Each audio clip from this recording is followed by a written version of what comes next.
Hey everybody, so today we're going to be looking at Illustrator again, and so I know that the past 2 weeks you've been working a lot with Illustrator, and I've definitely been getting some feedback that people have been a little frustrated, and that's pretty normal. I think that when you're used to working with Photoshop or when you're used to working with pixel editors, if you're working with vector editors all of a sudden for the first time, it can be a little bit unnerving, and I think that since we're so used to working with images and digital images, it's a lot easier to start with a digital image in Photoshop and make some adjustments and edit and transform the pixels that are already there, versus when you're working in Illustrator, suddenly you start with this blank canvas and you can't really manipulate pixelated images the same way that you can with Photoshop.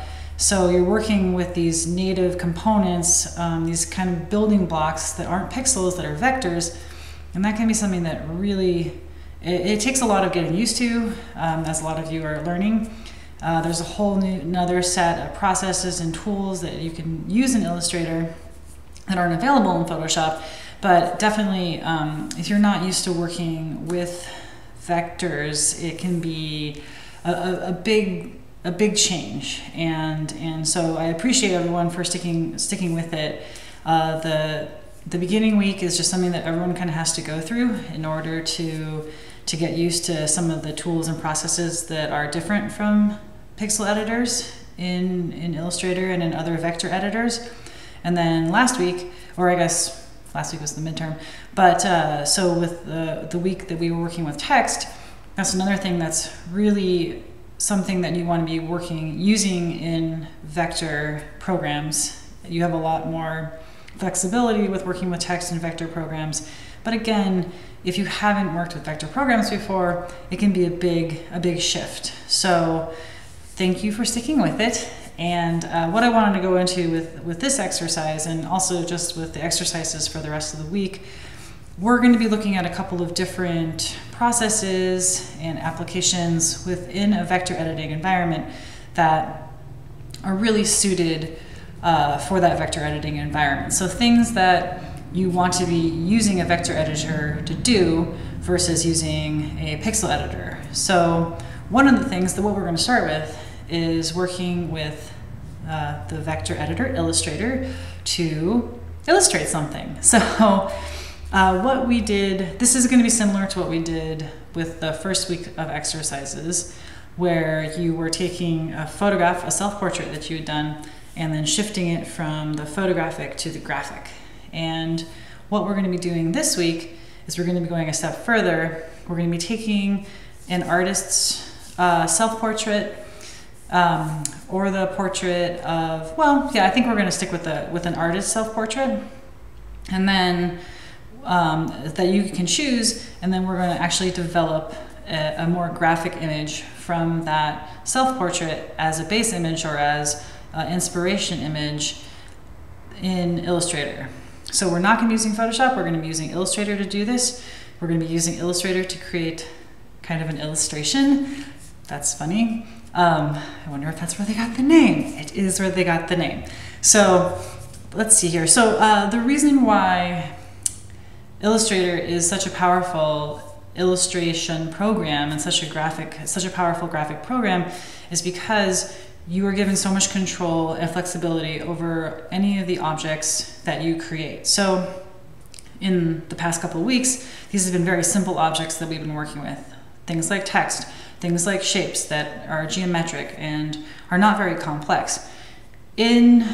Once you start getting into more complex shapes and objects that you're working with, and that includes lines, the ability to be able to edit lines and edit very complex shapes and continue to add to those shapes and combine those shapes and transform those shapes without losing the information that is above or below them, that is a really one of the biggest reasons why you want to be working with creating images in a vector editing program versus a pixel-based image editing program. So the way that you can have multiple shapes and lines and objects in a single layer, and they can all be layered on top of one another, and you can edit each one of those independently of what's below it without losing that information, that's a huge deal when you're creating more complex illustrations. When you're working with Illustrator, it takes a couple more steps and a little bit more know-how to be able to get to that point. But once you do, it's definitely more ideal than trying to create these types of images in Photoshop. Another reason why you want to be doing this kind of stuff in a vector editing program, so working with very graphic images, things that are illustrated, that take a lot of time in that image creation, and you're not just trying to adjust or edit or transform a digital photograph. The reason why you want to do it in a vector editing program is because of that thing that we've been talking about previous, that scalability. So the ability to make an image or a vector image as large as you want or as small as you want without losing any kind of quality. And I'm going to add to that because there's another component of that flexibility and that in that type of file that is a vector file, and that is the ability to kind of shift what the final application is going to be for whatever image you're creating. So for this class, we're using these vector programs, and then we're not printing anything. We're exporting these as JPEGs to post on the web and to turn in on the web. Now, that's just for this class. If you are making an image, and maybe you are making an image for a client, and this has happened to me before where I've had a client say, oh, I need a logo or I need a graphic, it's only gonna go on my website. So I started off in Illustrator and I make a graphic that's like 1,000 pixels by 1,000 pixels. It's just gonna be on their website. They're just gonna post it up on Instagram it's a flyer for an event.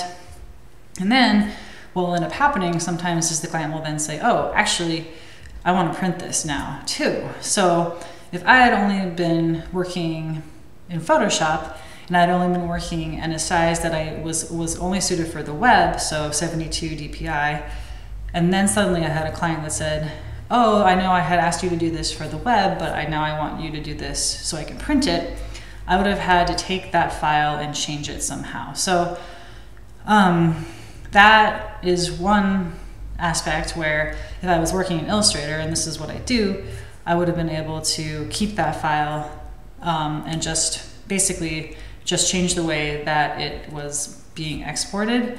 I would have saved it as whatever specific file the printers needed. It wouldn't have been a JPEG, it probably would have been like a PDF or something like that. But regardless, I wouldn't have had to do anything different to that image other than maybe resize it to fit on the page. But in terms of the actual quality, it's all there. And then the next step with that is, let's say I was making an image that was going to be for a poster that the client was thinking, oh, we're just gonna print this out, CMYK, so you don't have to worry about the number of colors you're using, so you can use all the colors available, and then we're just gonna print these. So I've done that before, and then I've had the client come back and say, oh, you know, the graphics that you put on this poster, they're great, so I wanna make t-shirts out of these. And so for the most part, and those of you that have worked with doing any kind of t-shirt printing or screen printing, because it is a screen printing process still, you know that you can't really print something that is CMYK for color process. Something that you can print out, like a photograph, you can print that out using CMYK, but as soon as you try and do that and screen print it, and we've talked about this a little bit before in the class as well, the screen printing process, because it's working with these layers and these solid colors, it can't do the same kind of halftones, and it can't combine the colors the same way that you can do using CMYK. However, with that graphic or with that image being made in Illustrator instead of Photoshop, even if it was made CMYK and I had, let's say, it looks like maybe 20 different shades of a certain color, I can take that image and easily adjust it so that it is only 2 layers of color. And that takes a little bit more editing, but it's way easier than it would have been if I had started that off in Photoshop. So those are kind of the 3 areas or 2 areas of reasoning in terms of why some artists prefer to create their images, especially when they're more more graphic or have a more illustrated quality, they want to start that process in Illustrator versus Photoshop. The last one, or the last reason, at least for me, is because there are also a lot of other tools that work more with vector files. So things like paper cutters, laser cutters, those are the types of things that actually take in vector files. So I can create a poster, and then relatively easily I can then create a vector file that will cut that poster out as if it's a stencil on a piece of wood or a piece of cardboard with a laser cutter. And that is about a half-hour conversion process versus probably having to retrace an entire image if I had started that image in Photoshop. So those aren't the things that maybe a lot of you are thinking about right now. And for a lot of you that are just starting to work with vector editors, it might not seem like it might seem like it's actually just a better option just to stick in Photoshop. But I do want to give people some practice with this technique, because it does afford you a lot more flexibility later on down the line, and ultimately with the images that you're even just starting to work with. So now let's talk about the images. So the things that are behind me and here, this is an artist named Nikki McClure, and she's a contemporary artist. She's up in Seattle right now, and she's been producing these types of prints and graphic images for probably the last 20 years. And so what she's interested in doing is conveying these very simple but radical ideas. And so she works with a lot of imagery and then a single word sometimes to tie in this idea of everyday people doing these things that are also extraordinary. And I think that the power of her image comes from the simplicity and the graphic nature of it, and also a lot of the other compositional things that she's just choosing, things like texture and color, and also the subject matter. So those are all the kind of more conceptual things that make her work very powerful. And on top of that, the techniques that she's using do create a very strong and simple doesn't necessarily mean easy or weak. It's just it can be a very simple idea graphically or visually that still has a lot of impact, and I think that her images do that. The other reason why I'm showing these images is because they are things that could be done very easily in Illustrator. Now, originally, Nikki McClure was a paper cut artist, so these are all actually, at least some of her more original images, or more her past images, the ones from longer ago, it's happening. Those are things that she was actually cutting out pieces of paper and layering them on top of each other, and then creating these images and these final compositions. Now, I'm not sure if that's still her process, and I think that she might switch it up. And it's interesting to note that now you can start with vectors and create these shapes the same way that she would cut out paper. And then in that vector editing program, you can create this shape that then you send to a paper cutter, a vector paper cutter that will then cut out that shape out of paper. So there's kind of this interesting cycle that can happen where some of these things that the digital tools used to be emulating, now you can use those digital tools to physically produce them. So that's a really interesting thing to think about. And I also want to show these because she works with both objects and organic objects and people. She captures a variety of subject matter using this very graphic style. And I've showed a lot of works by Shepard Fairey in lecture, and I think maybe in these exercises as well. So I wanted to show another artist, because this isn't the Shepard Fairey show, but I am going to talk about Shepard Fairey in the lecture this week. But I wanted to show another artist that also shares a kind of similar style and something that we can do in Illustrator. So let us go over here. So for this exercise, I'm going to be having everybody taking a self-portrait done by an artist and then creating their own Illustrator vectorized version of that self-portrait. So I decided to use Anna Mendieta. There's also going to be some information about her as an artist in this lecture.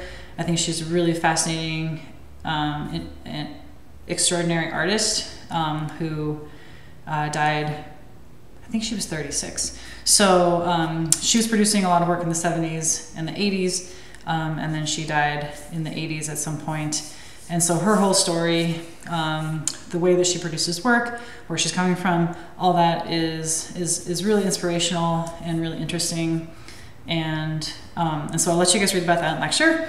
But what this is meant to say is, for the artist that you're choosing, please just make sure, or the self-portrait that you're working with, so just basically the portrait of the artist that you're working with, choose something that you find to be interesting or that you're personally connected to. You know, we've already seen a lot of self-portraiture, and please feel free to work with something that you haven't seen in the lecture, but just make it something that is actually meaningful to you, or else this is going to be a little bit more of a futile exercise. Well, not futile, but I think it's always good to be working with something that you're connecting with. So I opened this up. It was just a JPEG, as you can see up here. I opened it up in Illustrator, and I have the little image here, so I'm going to copy it. So Command-C or Control-C if you're on the PC. Then I'm going to go over here, or sorry, on Windows, and then paste. So Command-V, and then I'm going to keep this on my artboard. The artboard is 1,000 pixels by 1,000 pixels. And you can already see that this image is pixelated. So let me zoom in here. You can already see this image is pixelated because this was a relatively small JPEG. And this is another reason why it can be great to work with vectors. If you're even if you're tracing from a base image that is a photograph and it's a low resolution, you're able to not have to worry about that once you have it in a vector state. So I want to show everyone a couple of operations, and we did this with the text that we had photographed in the last batch of exercises, but I wanted to show everyone image trace again.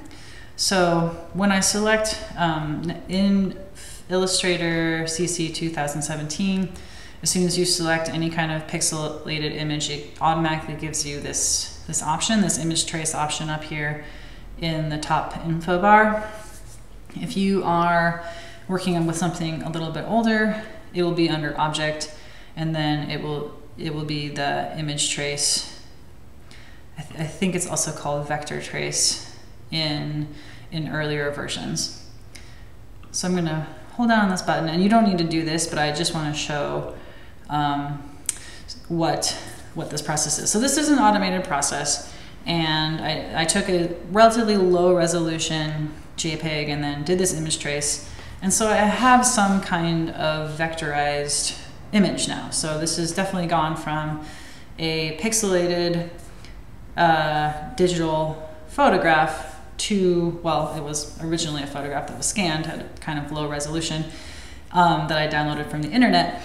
And now I've made this into a vector graphic that is totally scalable. So I can make this really, really big. I can zoom in here, and you'll see that there aren't any of those pixel issues where things are getting pixelated and you just end up seeing those squares. Everything's been kind of rounded out. But I don't have this, I still don't have the control that I would have liked. And this is still looks, to me and to someone who is used to using these tools, I look at this and I say, oh, that person, me, in this situation.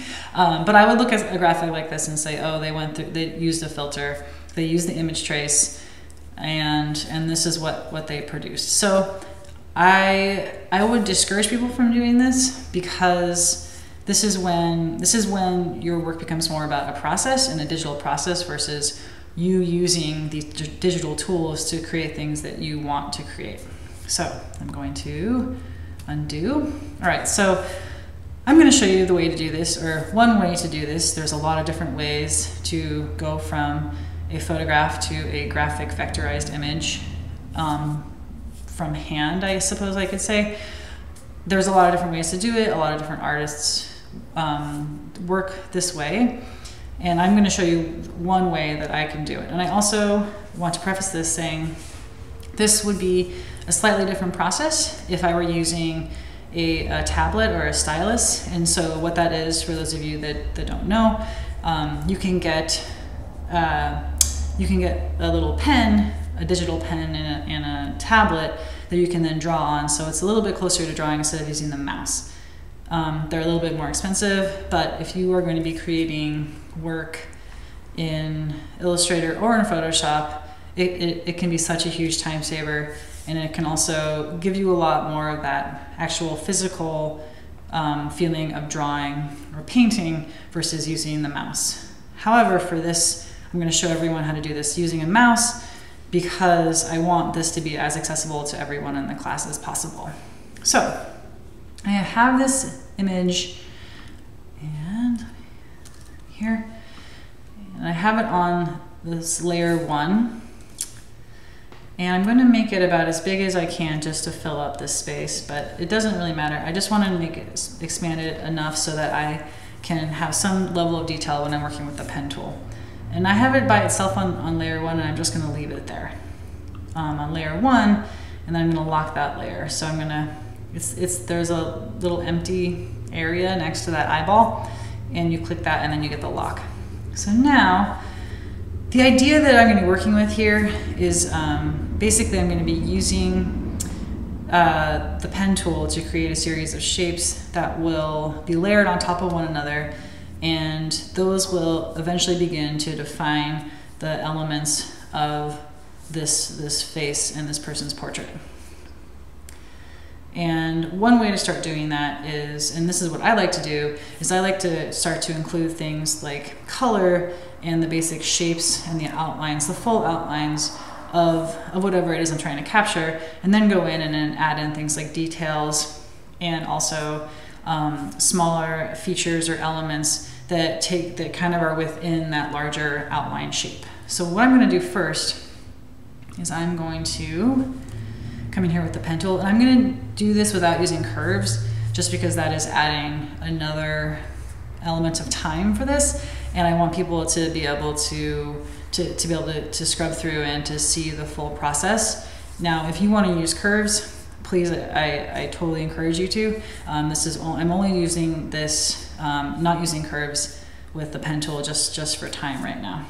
So I am going to be rushing certain parts of this, and that's not to say that you should, but I want to be able to do this in order to get to the end with somewhat of a recognizable image. Okay, so anyway, I'm going to come here and trace this image. And at any point, when you're working on this, feel free to pause, and then also you can always start watching it at 1.5 speed so that you can skip to the next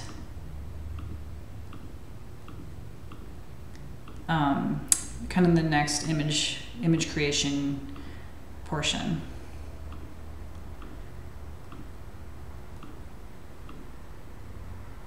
Okay. All right, so I have this completed, and I'm going to select it really fast. The reason why it is coming up as see-through is because I actually have this layer. I have this layer multiplying, so let me fix that really quickly.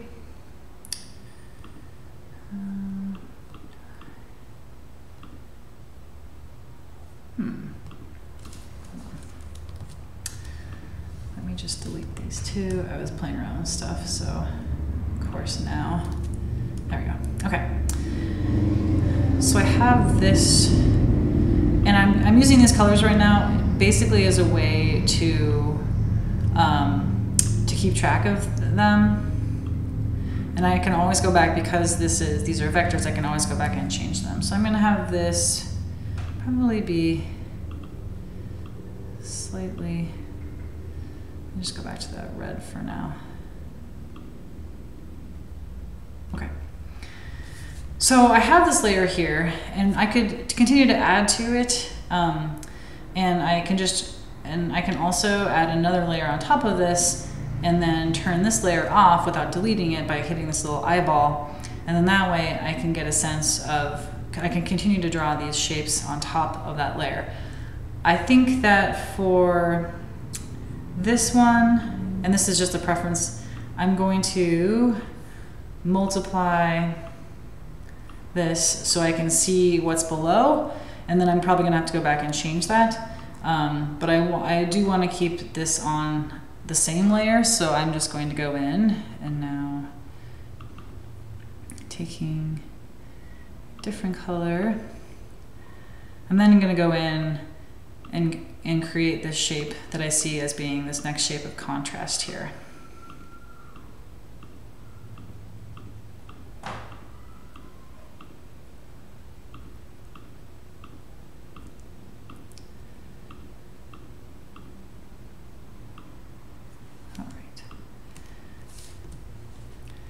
Then I'm going to multiply that as well. And then I think I'm going to come in here. And so what I'm doing is I'm kind of squinting when I'm looking at this and just saying, okay, well, where are the lightest things that I'm seeing right now? And I'm looking for kind of larger features for sure. I think this part here. Okay. Right, then select all and set this all to normal. Okay, so now you're starting to see, so I just selected all of the shapes, and now you're starting to see that there is some kind of graphic quality happening here, and the shape of the face and then the ears are starting to come out a little bit. Again, I want to stress that I am doing this rather quickly, but I just want to be able to get through all these steps so that everyone can get an idea of what this process might look like. So please feel free to pause. So the next thing I want to do is I want to kind of working with this blue, because that's the color that I have as the face tone right now. I want to pick out some of the different tones within that blue. So I'm going to making a new layer, which I have already, layer 3, and let me delete that again because I wasn't sure if I had a weird blending mode on that, so I just made a new one, so it's layer 3. So I'm going to go in here and I'm just going to, and it helps to even though you're working on a screen, if you blur your eyes, it can help you kind of notice where the largest areas of difference and contrast are. So I'm blurring my eyes, and I just looked at myself in the screen and it looks kind of hilarious. And I'm going to create these different areas of color where I see these larger tonal shifts. So right now I am doing this on areas that seem a little bit lighter.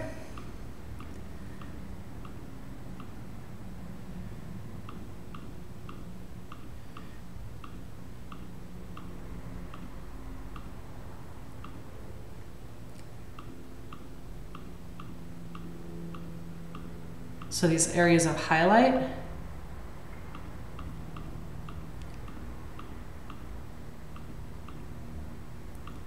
I think I'm gonna leave the eyes till a little bit later.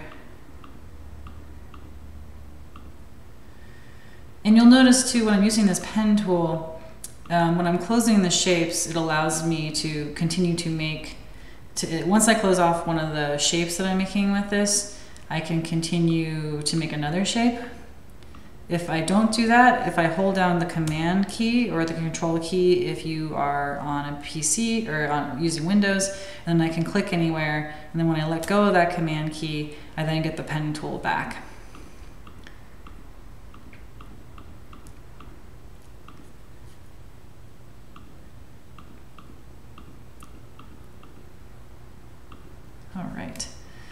Okay, so I think this is a pretty good start. So I'm gonna show this and I'm gonna lock this layer 2. I want to see layer 3 on top of layer 2, but I don't want to accidentally select something from layer 2. So I'm gonna lock that too. I'm gonna select all these, and I'm gonna go over here on the right-hand toolbar to my color palette, and then I'm going to make them a lighter shade of that same color. So I'm going to only adjust the C on that scale. And if you have a different color scheme,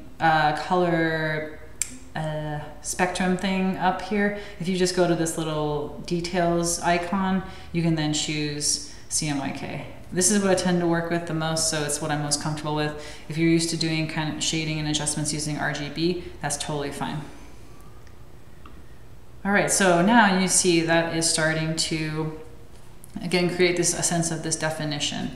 So I'm gonna keep that there, and then I'm going to hide this layer 2 again so I can see the under image. And then I'm gonna go in, and I've made a new layer in between layer 3 and layer 2, and I'm going to create some of the midtones that I'm seeing.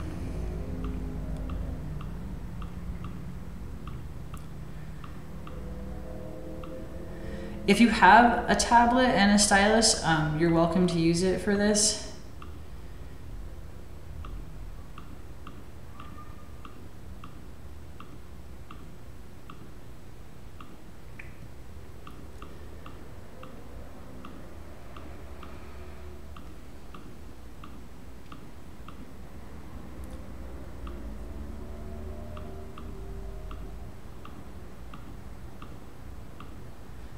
And you can see this is definitely a slower process than clicking image trace. But I think that it's just a lot more of your own way of seeing and interpreting an image and your own sense of illustration and your own choices for the different development of these graphics versus asking the computer to run a process and a filter and then getting whatever the computer spits out. Right, I'm going to select those and go back up to my color palette and then have that be a little bit of a mid-tone. And hopefully you can start to see how this is all starting to come together. And so the last thing I'm going to do is I'm going to create my shadow area. And that I think I'm going to have on top of these 2 layers. So I'm going to hide everything again, go back to the new layer that I just created to make my shadows, and I'll make this a little bit darker. So I'm going to go down to the K of the CMYK to make that darker. And now I just want to kind of squint and see the area where I'm seeing the most shadows on this image. And for those of you that have ever done any kind of painting, with acrylic or oil or with watercolor, this is a somewhat similar process.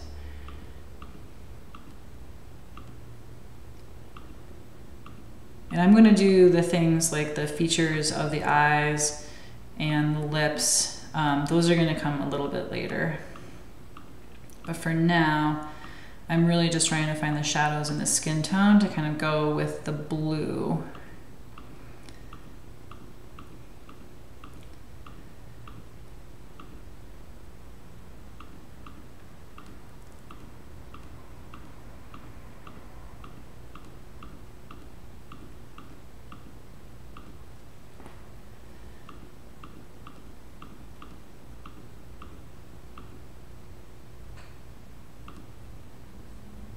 Oops.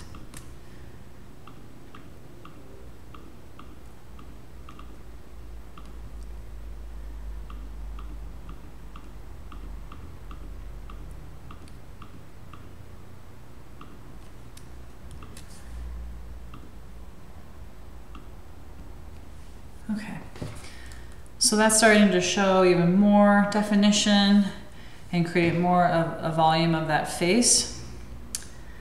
And then I'm going to actually take that and I'm going to adjust the opacity on that. So it's more like a shadow of light that is falling on the face versus just a darker patch of skin. So let's see, I'll set that to like a 75%. Maybe I'll have it even more. Okay. So I think the last thing I'm going to show you in regards to fully finishing this portrait or this illustration of this portrait is I'm going to now then define some of the more detailed features and the more significant features. So I'm going to hide most of these again.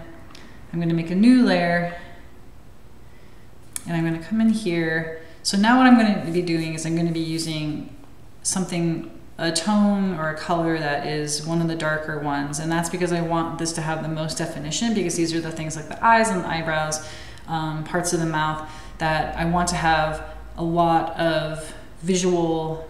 I want that to be where the eye is going, so I want those to have a lot of visual weight. So I'm going to make those a little bit darker, so that is where the eye kind of goes to create the whole sense of the drawing. So, and that's the other reason I'm having this be kind of the last thing that I'm doing.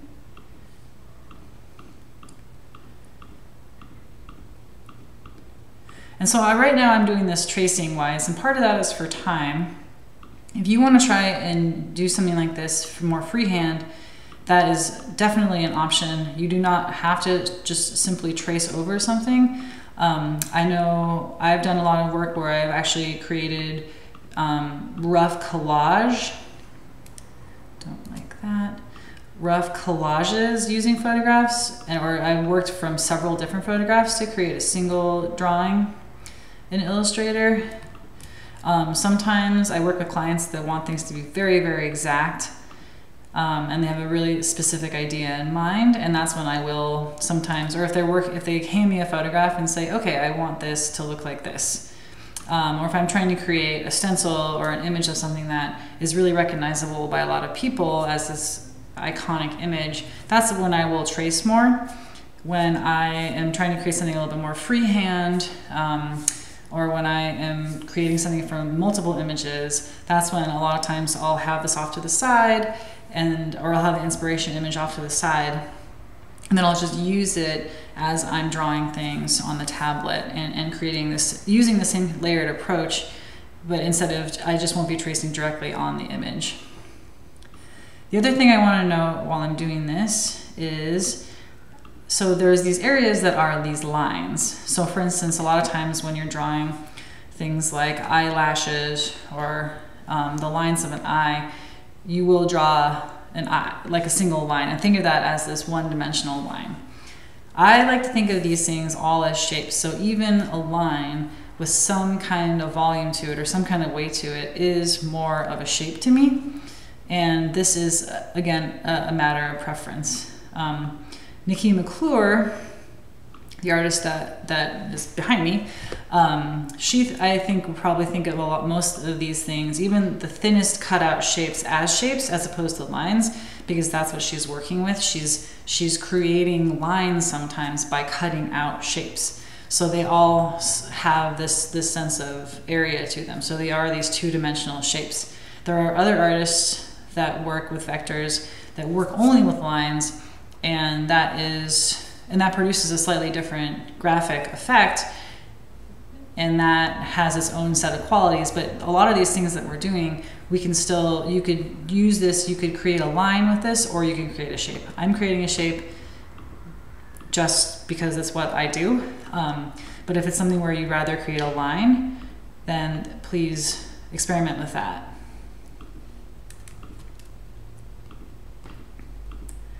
And I've also found that when you're working with these defining features, it can be very, very helpful to zoom in, because the more abstract, especially if you are creating shapes from these, the more abstract you're working with, so the less that you see, oh, this is an eye and it's supposed to look like this, and the more you're just really looking at the image and looking at the pixels and tracing that pixel, the more I think that some of the things that the more you pick up the qualities of the image that maybe your eye or your brain fills in when you're just looking at it. It's kind of the same thing as upside down drawing, where if you're trying to recreate an image, it could be easier sometimes to turn it upside down so that your brain isn't saying, oh, I know what that is, that's a chair, this is what a chair looks like, and you're actually just trying to organize the lines and recreate the lines that you're seeing.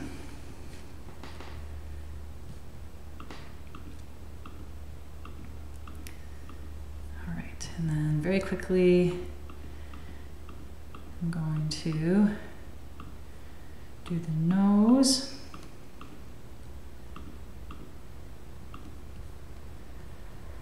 I'm going to do the outline. And so this is another decision to make too as the artist and when you're developing these graphics. So I am using most of the area that I'm filling in here with this really dark, with these really dark shapes are created by the shadows that define these features. Some of them, for instance, this shape that I just put on the upper lip, I'm more making that up in order to create that contrast. And I probably could go in and then create another shade for the lips specifically. But for now, I am using this line and these shapes to create that definition. All right, so let's see. All right. Okay, so you can see how this is definitely starting to take on the form of the face, and it has this recognition or this resemblance to this self-portrait, but then it's also something that I've created on top of that. And I'm taking this original image and I am creating something graphic from it that it has these similarities to this original image, but it's also something that I'm also creating and remixing and developing on my own. Now, we'll be talking a lot about what this means and what the implications of this can be sometimes in the lecture. The famous Obama Hope poster that Shepard Fairey did, for example, that there was a lot of, I think that he was sued by the Associated Press because he actually traced that and based that poster from an image that a photographer had taken. And for this class, this is fine because you're not turning these in for money, and we're also taking self-portraits and then really changing them and kind of bringing your own style and your own ideas into them. And Shepard Fairey got in trouble because he started selling that poster and it became this more commercial issue. But it does bring up these interesting questions, and this also relates back to the portrait of Che Guevara that we saw in the first couple weeks of class, where that was based on a photograph, but then the designer who actually made it into this kind of more iconic, symbolic image ended up being the one that made that image. But then there's all these other people that are saying, well, whose image is this? Does it belong to Che? Does it belong to his family? Does it belong to the designer who decided to turn that photograph into this image? Does it belong to the artists that have then recreated artworks with that graphic? Does it belong to the person who took the original photograph? So it's these really interesting questions and ideas come up, and there isn't an answer, but I think it's an interesting thing to think about. So the last thing that I want to show, and I probably would, I'm going to add in some highlights here. So I'm going to select all these, I'm going to multiply them. Actually, no. I'm just going to make highlights. So I'm going to make a new layer. I'm going to hide this. And I'm just going to go into where the eyes are, because I get freaked out by eyes without any kind of light bouncing off of them. And I'm going to actually add in these little highlights. And they're coming up blue right now, but I'm going to turn them to white really fast.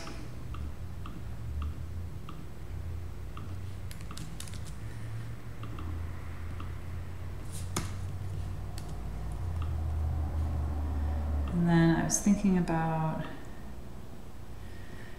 creating the lips and having those be a slightly different color just to have contrast. So I just brought up the layer that has some of the midtones on it. And then I'm gonna make the lips be that color. Oops, So I'm going to grab that color. So I just selected this shape and then pressed I, or selected the eyedropper tool, and then came over here to select that color. And I might make it a little bit different. Okay, so I'm going to show all that. Okay, great.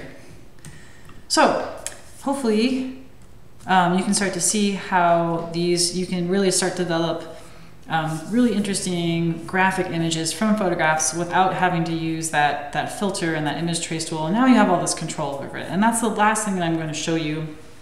And hopefully you've been pausing this and then working on your own illustrations as I've been kind of going through these things. This is definitely a little bit of a longer exercise because it does take a little bit more time. And I just wanted to show everyone the different steps that I go through when I'm creating this. So layers are your friend with this, and I would almost say, you know, every time you switch up a color, or when you're working with a different component of the image, so instead of having the background, or versus like the highlights, just make a new layer, because you can always copy and paste things and then make a whole, and then have the image all together in its own layer. But it really helps to be able to hide and isolate different elements. And I'm going through on this layers tab and just hiding certain things. And I'll show you what I mean. So when you export this, make sure that you hide your traced image, your inspiration image, if it was on the artboard. And you can just do that by, you don't even have to delete it, you can just hide the layer, and then when you go to export, it won't export layers that are hidden. So that's one thing. Another thing I'm going to do, so I'm going to use my arrow tool, I'm going to drag, I'm going to copy, I'm making sure that all the layers are unlocked, and now I'm going to create a new layer. I'm going to paste this, and you don't have to do this for this exercise. I just wanted to show everyone what I mean when I talk about the flexibility of vectors. So now I'm going to group this. So I've just taken and I've copied and pasted everything that was on these layers 2 through 7 into a new layer, and then with all those selected, I went up to Object and went to Group, or Command G, and now I have the entire drawing in a single group. If I wanted to go in and edit this a little bit more, I could double click on the group, and then you're able to go in and edit everything. But you're also able to copy and paste and continue to duplicate things. And you can duplicate groups the same way that you can duplicate single objects. If I'm holding down Option, I can then click, I can then just continue to make multiples of this. Okay, so a couple of things that you can do really quickly. You can adjust all the colors. So I'm going to go to Adjust Color Balance. I want to preview. Let's say I want to make this a little bit more pink, and lighten it up or darken it up.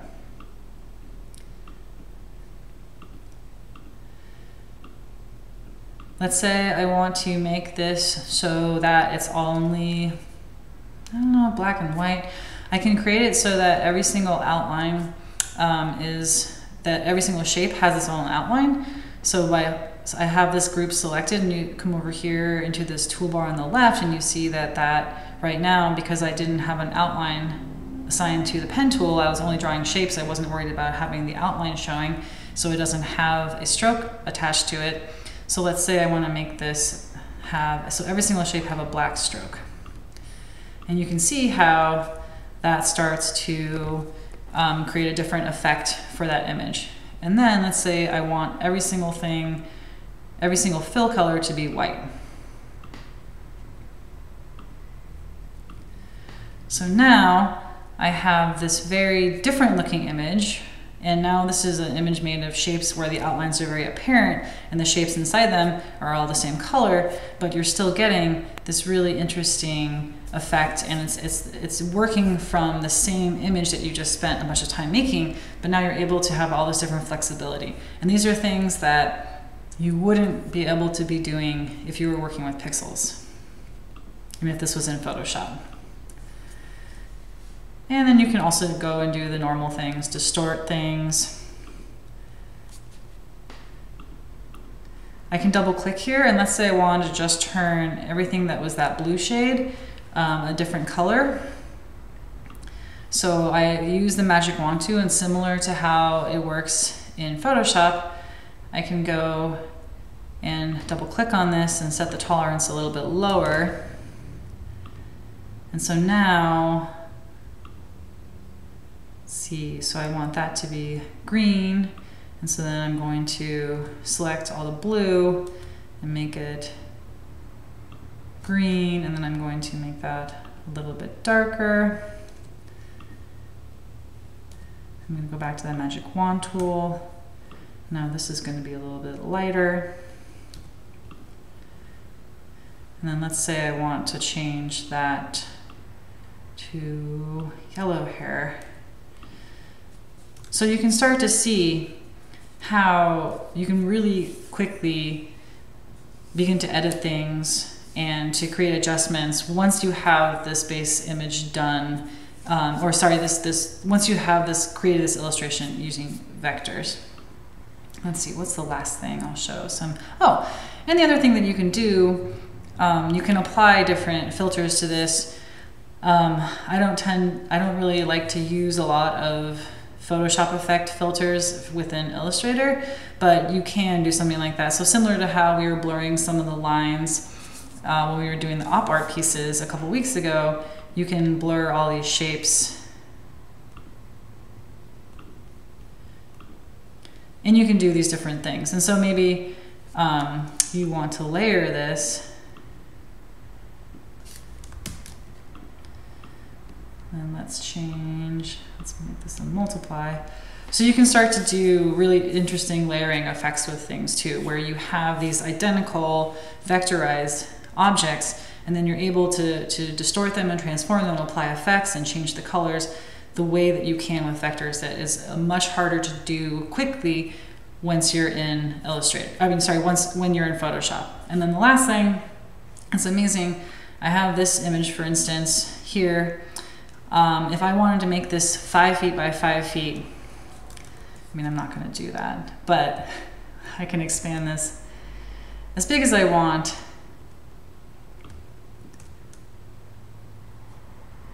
And then I'm going to go into the zoom tool just so everyone can see how there is no pixelation that's happening.